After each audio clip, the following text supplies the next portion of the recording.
A paz de nosso Senhor Jesus Cristo, estamos dando início a mais um estudo bíblico da Primeira Igreja Batista no Andaraí. Estudo bíblico sobre o livro do Apocalipse e escatologia. Por isso, eu gostaria de convidar a todos nesse momento para abrirem suas Bíblias comigo no livro do Apocalipse, para que a gente possa fazer um estudo bíblico hoje pensando sobre o livrinho que aparece no livro do Apocalipse, que João engole, e sobre as duas testemunhas. Assim, nós vamos dar início à nossa aula de hoje, recapitulando aquilo que já apresentamos até aqui, já que essas duas narrativas que nós vamos estudar na aula de hoje, elas se encontram dentro desse contexto do segundo bloco do livro do Apocalipse, do capítulo 4 até o capítulo de número 11, onde nós temos no capítulo 4 o Pai sendo entronizado no céu, Pai que possui em suas mãos o livro selado, e no capítulo 5, o Cordeiro, então, também é exaltado, dignificado, adorado nos céus, junto com o Pai, e o Cordeiro, então, pega o livro selado das mãos do Pai e começa a abrir os seus selos, a quebrar os seus selos, dando início, então, aos eventos escatológicos que vão seguir a partir daí. Então, nós temos o selo 1, 2, 3, 4, 5, 6. No sexto selo, nós temos um evento cataclísmico e o autor, então, ele dá uma pausa. E nessa pausa, ele conta a história dos 144 mil e da grande multidão, que nós já falamos na aula da semana passada. Logo em seguida, ele abre, então, o selo de número 7. E o selo de número 7 se desdobra em 7 trombetas, recapitulando a história que vem sendo anunciada aqui. Ou seja, desde a primeira vinda de Jesus até a segunda vinda de Jesus. Esse período que nós estamos vivenciando entre a Epifania, a manifestação de Jesus primeira, e a parousia, a segunda vinda de Jesus. E da mesma forma como em relação aos selos, nós temos a trombeta 1, 2, 3, 4, 5, 6, o autor, novamente, ele dá uma pausa e conta, então, a história do livro, do livrinho que João engole, e das duas testemunhas. E, por fim, ele, então, desenvolve com a 7ª trombeta, encerrando, mais uma vez, essa história que vem sendo contada e recontada, recapitulada no livro do Apocalipse. E assim como, em relação à primeira pausa, que nós argumentamos aqui, que tanto os 144 mil quanto a grande multidão, elas possuem relação entre si, aqui também nos valeremos desse método e iremos afirmar que tanto o livrinho que João engole, quanto as duas testemunhas possuem relação entre si. É um recontar de uma mesma história nesse momento. Assim, eu trago essa imagem aqui inicial, é a imagem do anjo que aparece com um pé no mar, um pé na terra, os trovões quando ele fala, em cima dele um arco-íris, o seu rosto brilhando como o sol e com um livrinho aberto, um livrinho aberto sendo, então, entregue esse livro a João. Então, a narrativa vai dizer o seguinte, me acompanhe aí nesse texto que nós vamos ler, Apocalipse, capítulo 10, verso 1 e 2. Então, vi outro anjo poderoso, que descia do céu. Ele estava envolto numa nuvem, assim como em vários momentos na Bíblia aparece a nuvem como um símbolo da presença de Deus. Então, esse anjo estava envolto numa nuvem e havia um arco-íris acima de sua cabeça. E automaticamente, na mente de cada um de nós, ao falarmos sobre o arco-íris, vem aquela noção lá do Antigo Testamento, da aliança que Deus fez com a humanidade. Então, é um anjo que vem da parte de Deus trazer uma mensagem. Sua face era como o sol. E em outro momento da palavra também, Jesus se apresenta com a sua face iluminada como o sol. Então, esse anjo traz uma mensagem vinda de Deus para João. E suas pernas eram como colunas de fogo.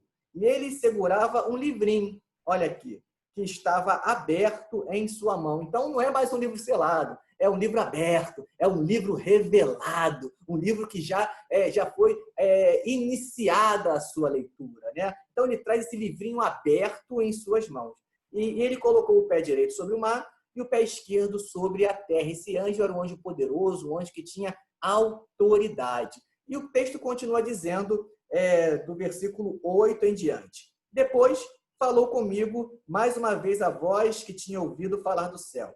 Vá, pegue o livro aberto que está na mão do anjo, que se encontra de pé sobre o mar e sobre a terra. Assim, me aproximei do anjo e lhe pedi que me desse o livrinho. E ele me disse, pegue-o e coma-o. Ele será amargo em seu estômago, mas em sua boca será doce como mel. Peguei o livrinho da mão do anjo e o comi.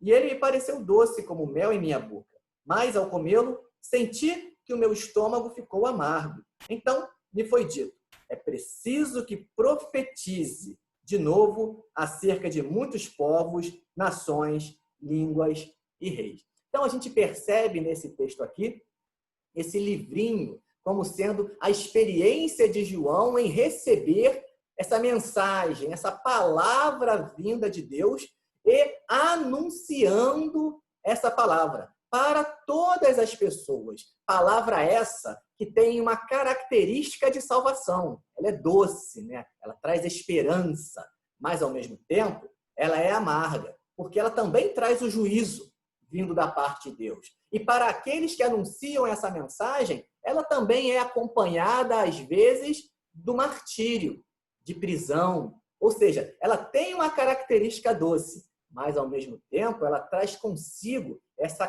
característica amarga que a acompanha na sua proclamação. E João, então, é chamado por Deus para profetizar, para anunciar, para proclamar a mensagem vinda da parte de Deus. E quem sabe você, ao ouvir essa história, comer um livro que é doce na boca, amargo no estômago, com certeza na sua mente, você que conhece de Bíblia, vem uma história bíblica do Antigo Testamento. Assim como vinha na mente da primeira comunidade que ouviu essa mensagem de João, né? É o relato lá de Ezequiel. Ezequiel, capítulo 2, ele vai narrar para a gente o seguinte, olhem só a experiência de Ezequiel. E ele me disse, filho do homem, fique em pé, que eu vou falar com você. Quer dizer, Deus falando com Ezequiel, né? Ele disse, filho do homem, vou enviá-lo aos israelitas. Então, perceba, Ezequiel sendo chamado por Deus para profetizar aos israelitas. Em contraponto, João é chamado por Deus no Apocalipse para profetizar às nações. Então, a gente percebe aqui uma atualização dessa experiência de chamado profético de Ezequiel agora em João, proclamando a mensagem do Evangelho não para um povo, mas para as nações, para que a mensagem do Evangelho fosse anunciada ao mundo inteiro. E o texto continua lá em Ezequiel. Nação rebelde, falando em relação a Israel, que se revoltou contra mim.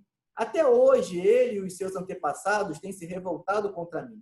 Você lhes falará as minhas palavras, ou seja, o conteúdo que Ezequiel anunciava era um conteúdo que vinha da parte de Deus. Quer ouçam, quer deixem de ouvir, pois são rebeldes. Mas você, filho do homem, ouça o que eu lhe digo. Não seja rebelde como aquela nação. Abra a boca e coma. Olha aqui a mesma experiência de João. E coma o que vou lhe dar. A palavra de Deus, a mensagem de Deus, né? Então, olhei e vi na mão de alguém estendida. Lá em João aparece aquele anjo poderoso, né? Então, ele viu a mão de alguém estendida. E nela estava o rolo de um livro. A mesma coisa que aparece lá em Apocalipse. Que ele desenrolou. Era um livro aberto. Não era um livro selado. Era um livro aberto. Um livro desenrolado diante de Ezequiel. Em ambos os lados dele estavam escritas palavras de lamento, prantos e ais, né? Ou seja, a mensagem tem essa característica também, né, de exortação, de juízo, né? E dando continuidade, nós vamos para o capítulo 3 de Ezequiel, que nós vamos ter então um desenvolvimento desse chamado profético de Ezequiel. E vai dizer assim, e ele me disse, filho do homem, coma este rolo, depois vá falar à nação de Israel. João também comeu do livrinho e foi profetizar às nações. Não somente a uma nação, mas às nações. Né? Eu abri a boca, Ezequiel, e ele me deu o rolo para eu comer. E acrescentou, filho do homem, coma este rolo que estou lhe dando, e encha o seu estômago com ele. Mesma coisa que João, né? Então, eu o comi e em minha boca era doce como mel. A mesma experiência narrada lá em João. Depois ele disse, filho do homem, vá agora à nação de Israel e diga-lhe as minhas palavras. Ou seja, comer do rolo, comer do livro, implicou agora em Ezequiel ter a palavra de Deus para anunciar. A mesma coisa que ocorre lá no Apocalipse. Você está sendo enviado a um povo, você não está sendo enviado a um povo de fala obscura e de língua difícil, ou seja, a uma outra nação. Mas você está sendo enviado à nação de Israel, né? Não irá a muitos povos, no caso de Ezequiel. Já vimos que em João isso modifica e abre, né, a possibilidade da partilha da palavra de Deus. Mas aqui em Ezequiel você não irá a muitos povos de fala obscura e de língua difícil, cujas palavras você não conseguiria entender. E olha que interessante, certamente, se eu enviasse você, eles ouviriam. Olha que questão contraditória, né? Interessante. Ou seja, mesmo sendo uma fala difícil, se eu enviasse você, eles ouviriam. Mas a nação de Israel não irá te ouvir. Ou seja, esse seu chamado, Ezequiel, ele tem um lado penoso, um lado um pouco amargo, porque você vai profetizar, você vai pregar e a sua mensagem não será tão bem recebida como você gostaria. E aí, então, no verso 14 vai dizer, então o Espírito elevou-me e tirou-me de lá, do ambiente ali da revelação. E de lá, com o meu espírito cheio de amargura e de ira, e com forte mão do Senhor sobre mim. Então, a amargura aqui também fazendo parte. Por quê? Porque Ezequiel ia proclamar uma mensagem que as pessoas não iriam ouvir. Então, notem aqui os elementos comuns, né? Um livro sendo entregue a Ezequiel comendo desse livro, doce na boca, enchendo o seu estômago e trazendo também uma amargura por saber que a mensagem não seria ouvida por todas. O mesmo que ocorre em João.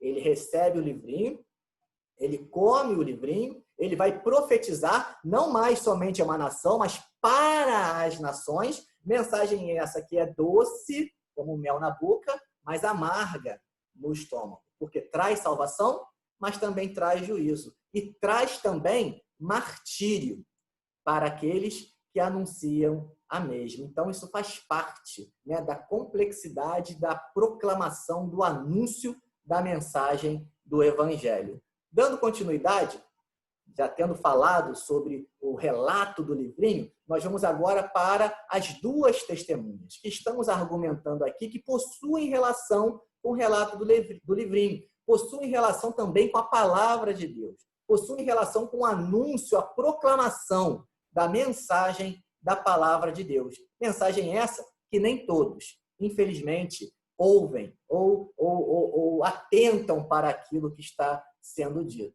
Então, nós vamos ler agora Apocalipse 11, que é a segunda narrativa nessa pausa, né, que trata das duas testemunhas. E diz assim a palavra de Deus: darei poder às minhas duas testemunhas, e elas profetizarão. Então, as testemunhas, elas tinham como característica o profetizar. A mesma coisa que João, quando come o livrinho. Ele vai profetizar para as nações. Durante 1260 dias. Esse número ele vai aparecer várias vezes no livro do Apocalipse, assim como já apareceu lá em Daniel também, e ele vai aparecer de várias formas, né? Ou dessa forma como está aí, ou como 3 anos e meio, às vezes como um tempo, 2 tempos, né? 1 mais 2, 3, 2 tempos e meio, ou seja, 3 anos e meio, e assim por diante. Ele vai aparecer de diversas maneiras, né? Indicando um período de tempo. Então, ele vai aparecer de várias formas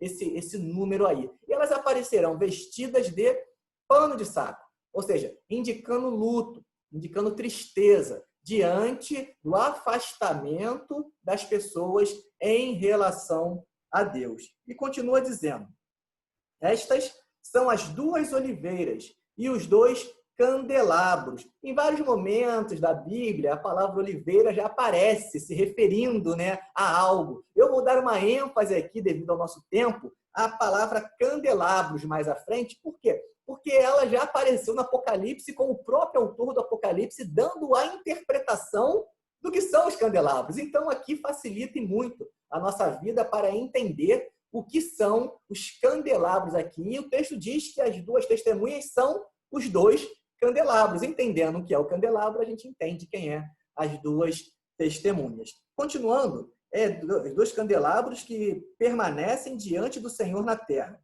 Estes homens têm poder para fechar o céu, de modo que não chova durante o tempo em que estiverem profetizando, e têm o poder para transformar a água em sangue e ferir a terra com toda a sorte de pragas, quantas vezes desejarem. Com certeza, também aqui, dois personagens vêm à sua mente, né? Quem é lá no Antigo Testamento que passa por um momento onde não há chuva, né? Onde não há chuva, né? O profeta Elias. O profeta Elias está aqui sendo mencionado nesse momento. E quem é, né, que fere a água com sangue, fere a terra com pragas? Nós estamos nos referindo ao relato de Moisés. Moisés, no Egito. Então, aqui nós temos Elias e Moisés sendo simbolizados por esse texto. Moisés indicando a lei, Elias indicando os profetas. Então, a gente tem aqui a palavra de Deus sendo apresentada. E conforme a gente vai desenvolver um pouco melhor em relação a esse tema, a gente percebe que o próprio João vai dizer que o Apocalipse, ou seja, essa revelação que está sendo narrada, é uma revelação de Jesus Cristo. Algumas correntes de interpretação do Apocalipse, como, por exemplo, a corrente dispensacionalista, certa vez eu ouvi um dispensacionalista dizendo que a chave de interpretação do Apocalipse para ele era o povo de Israel. Ele dizia que a chave de interpretação do Apocalipse era o povo de Israel e seu papel no plano de salvação. Era o argumento que ele utilizava. Porém, no capítulo 1 de Apocalipse é dito que a chave de interpretação da revelação do Apocalipse é Jesus Cristo. É Jesus Cristo que é anunciado aqui. É Jesus Cristo que tem a primazia. O Apocalipse anuncia a mensagem de Jesus Cristo. Então, esse é um ponto significativo que a gente tem que levar em consideração. Jesus Cristo como o centro da mensagem do Apocalipse. Então, revelação de Jesus Cristo, que Deus lhe deu para mostrar ao seu servo, que em breve há de acontecer, e ele enviou o seu anjo, assim como acontece lá também, né, no relato que nós estamos lendo com João, para torná-la conhecida ao seu servo João, que dá testemunho. Então, olha só, João também era uma testemunha. Olha que questão interessante, né? João, ele era uma testemunha da mensagem de Jesus também. E o texto continua, de tudo aquilo que ele viu, isto é, o que ele viu? O que ele dá testemunho? O texto diz, ele dá testemunho da palavra de Deus. É isso que ele dá testemunho. Dá testemunho da palavra de Deus. Palavra essa que ele engoliu. Palavra essa que é doce na boca, amarga no estômago. Palavra essa que tem que ser profetizada às nações. Então, o texto vai apresentar aqui. Ele viu, isto é, a palavra de Deus e o testemunho de Jesus Cristo. Então, mais uma vez, o testemunho sendo apresentado. E continua dizendo, João, às 7 igrejas da província da Ásia, a vocês, graça e paz da parte daquele que é, que era e que há de vir, dos 7 espíritos que estão diante do seu trono e de Jesus Cristo, que é a testemunha fiel. Então, a testemunha fiel é o próprio Jesus Cristo. E nós testemunhamos acerca dele, enquanto discípulos dele. Então, ele é a testemunha fiel e nós somos testemunhas dele, que é a testemunha fiel. O primogênito dentre os mortos e o soberano dos reis da terra. Mais ainda, vamos continuar pensando nessa questão relacionada às testemunhas. Depois disso, o Senhor Jesus designou outros 72 e os enviou de 2 a 2 adiante dele, a todas as cidades, lugar para onde ele estava prestes a ir. Lucas 10, 1. Então, a gente já percebe aqui essa prática do Senhor Jesus enviando os seus discípulos de 2 a 2. 2 testemunhas suas indo para proclamar a sua mensagem desde o Novo Testamento. E por que eu digo que são 2 testemunhas? Porque ele envia de 2 em 2. E o próprio Senhor Jesus disse que nós seríamos o quê? Testemunhas dele. Olha só o que diz em Atos 1, 8. Mas receberão poder quando o Espírito Santo... E lembra lá que Deus daria poder às suas testemunhas, não é isso que diz? Deu poder às duas testemunhas? Então, mas receberão poder quando o Espírito Santo descer sobre vocês e serão o quê? Minhas testemunhas, mártires, como já falamos aqui, em Jerusalém, Judéia, Samaria e até os confins da terra. Importa que seja profetizado às nações. Então, a gente está caminhando no entendimento de quem são essas duas testemunhas. Lucas 9, 35 e 36 também nos ajuda a entender, quando diz assim: dela saiu uma voz que dizia: este é o meu filho, o escolhido, ouçam a ele.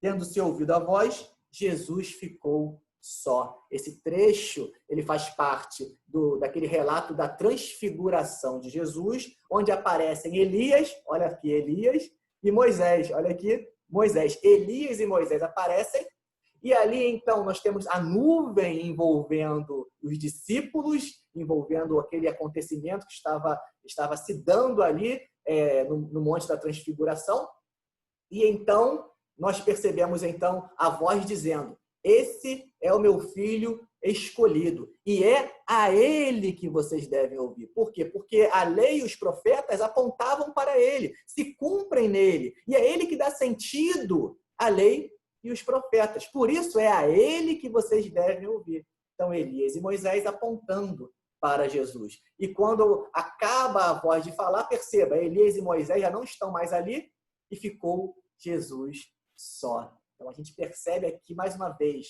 esses textos nos ajudando a entender quem são as duas testemunhas. E em Lucas 16, 16 e 17, diz que a lei, né, Moisés, e os profetas, Elias, profetizaram até João.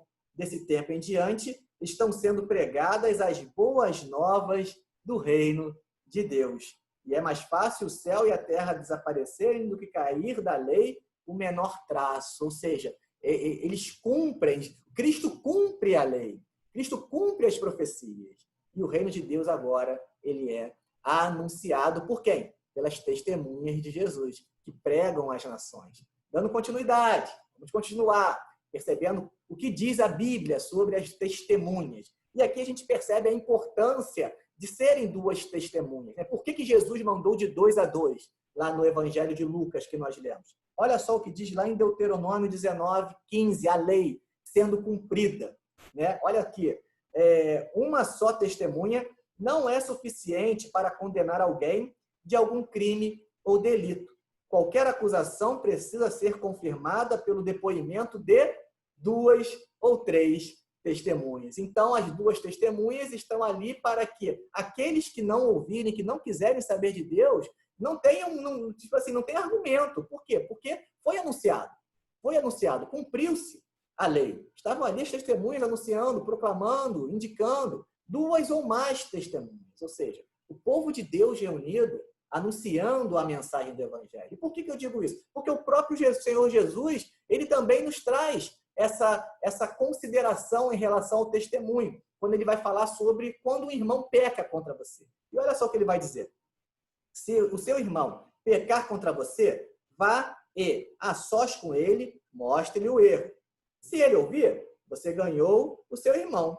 Mas, se ele não ouvir, leve consigo mais um ou 2 outros, ou seja, 2 ou mais testemunhas, de modo que qualquer acusação seja confirmada pelo depoimento de 2 ou 3 testemunhas. E mais à frente, nesse mesmo contexto que ele está falando aqui de testemunho, ele vai dizer no verso 20, pois onde se reunirem 2 ou 3 em meu nome, ali eu estou no meio deles. Onde houver o testemunho de Jesus, ali ele está. Então, a igreja não se resume a 2 ou 3 somente. Aqui é claro que é um exemplo, é simbólico. Um grupo de pessoas reunidas no nome de Jesus. Então, as duas testemunhas ali é o testemunho dado desde a época de João até a vinda de Cristo. Pessoas que anunciam a mensagem do Evangelho, anunciam a lei e os profetas se cumprindo em Jesus e anunciam o reino de Deus que se faz presente entre nós.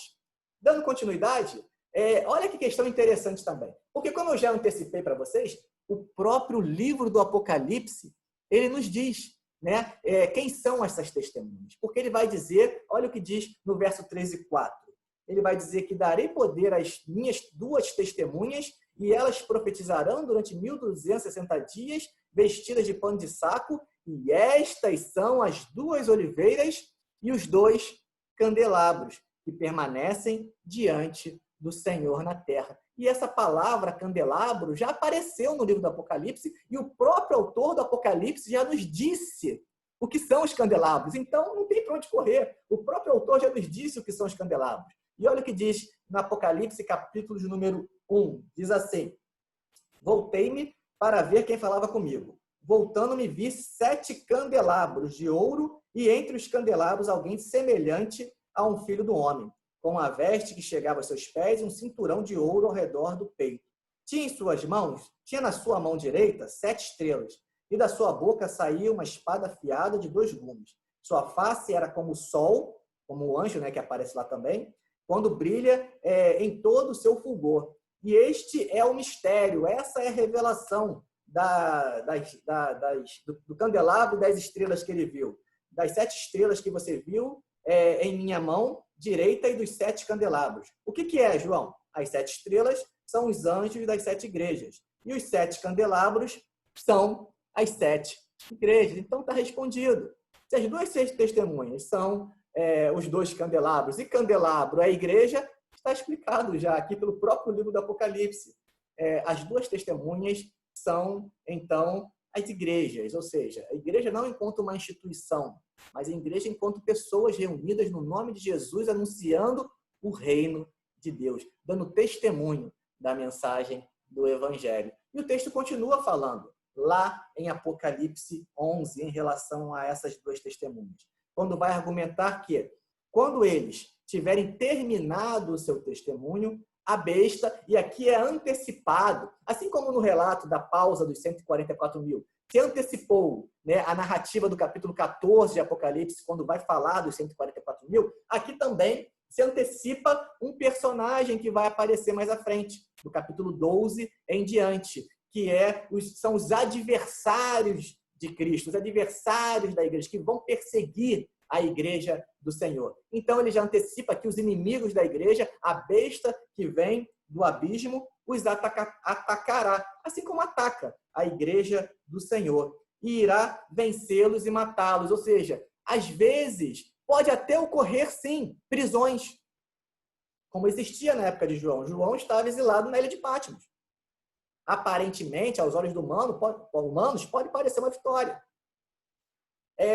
Cristãos, desde a época de João, estavam sendo martirizados, como é narrado nas cartas às 7 igrejas.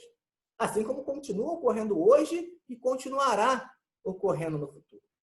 Então, pode até, humanamente falando, parecer que está tendo uma vitória, né? E o texto continua, olha só. Martírio, os seus cadáveres ficarão expostos na rua principal da grande cidade. Olha que interessante, o próprio texto diz que aqui é um simbolismo. É um simbolismo, a grande cidade que figuradamente é chamada de Sodoma e Egito. Não existe uma cidade que é chamada de Sodoma e Egito. Não existe. Então, está fazendo menção a Sodoma, aquela cidade terrível do Antigo Testamento, ao Egito, que foi o local de cativeiro, de opressão dos judeus, e onde também foi crucificado o Senhor, ou seja, Jerusalém. Então, ele traz 3 elementos aqui negativos para falar, indicando o mundo, indicando essa realidade corrompida, onde a gente está peregrinando. Durante 3 dias e meio, a questão do 3,5 aqui novamente aparecendo, agora não como anos, mas como dias. Então, durante 3 dias e meio, homens de todos os povos, tribos, línguas e nações contemplarão os seus cadáveres e não permitirão que sejam sepultados, ou seja, a maldade do mundo em relação à pregação do Evangelho. E os habitantes da terra se alegrarão por causa deles e festejarão, enviando presente uns aos outros, pois esses profetas haviam atormentado os que habitam na terra. Né? Lembra, né, o texto de Atos, quando diz que chegou até aqui esses, né, que atormentam a terra, ou seja, trazem uma mensagem revolucionária do amor de Deus que salva, que liberta, que cura e que anuncia um novo reino, que não é um reino político humano, mas é um reino espiritual, é o reino de Deus. E aí, o texto vai dizer que, no verso 11 e 13, aquela aparente derrota não é derrota, porque os que seguem o Cordeiro têm a vitória, a mesma vitória do Cordeiro. Mas, depois de 3 dias e meio, num outro momento, entrou neles um sopro de vida da parte de Deus. E eles ficaram de pé, ou seja, eles reviveram, eles ressuscitaram. E um grande terror tomou conta daqueles que os viram. Ou seja, acharam que tinham ganho? Não ganharam. A ressurreição aqui, onde a vida vence a morte. Então, eles subiram uma forte... Então, eles ouviram uma forte voz do céu que lhes disse, subam para cá. Ou seja, a mesma mensagem do arrebatamento, subam para cá. E eles subiram para o céu numa nuvem, no encontro com o Senhor dos ares, enquanto os seus inimigos olhavam. E naquela mesma hora houve um forte terremoto, juízo de Deus sendo estabelecido, e 1/10 da cidade ruiu.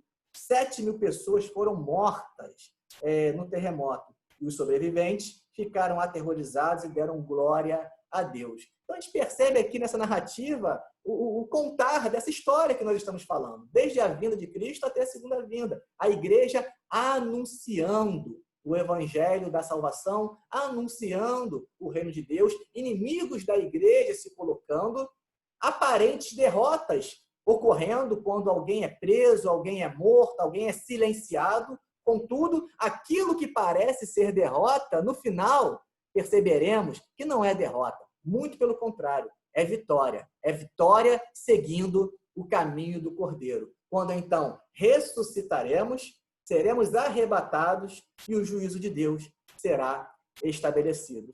Alguns para a morte e outros para o céu. Então, a gente percebe aqui a história sendo contada, sendo recapitulada e trazendo o quê? Esperança para a primeira comunidade que ouviu essa mensagem, sabendo que poderiam ser perseguidos, mortos, mas que no final haveria vitória pelo nome de Jesus. Assim como traz esperança para nós. Mesmo que venhamos a passar por aflições e por dificuldades, a gente sabe que no final haverá vitória no nome de Jesus. E assim como aqueles no futuro que lerão essa mensagem, mesmo passando por lutas e por dificuldades, saberão que há vitória no nome de Jesus. Assim, eu encerro a nossa aula de hoje sobre o livrinho, e as 2 testemunhas. E que cada um de nós possa engolir essa palavra de Deus e sermos testemunhas do Senhor Jesus, profetizando para as nações até a volta de nosso Senhor. Sabendo que na caminhada enfrentaremos inimigos. E é isso que falaremos na aula da semana que vem, sobre o dragão, primeiro inimigo que vai ser apresentado e a sua luta, o seu embate contra a mulher vestida de sol, com os pés sobre a lua e estrelas em sua cabeça. Então, é a aula da semana que vem que a gente já adianta para vocês. Falaremos sobre isso no nosso estudo bíblico sobre o livro do Apocalipse, escatologia, estudo bíblico da primeira igreja batista no Andaraí. E encerro, então, reforçando que todos nós sejamos testemunhas do Senhor Jesus e que venhamos a nos alimentar da palavra de Deus. Que Deus a todos abençoe.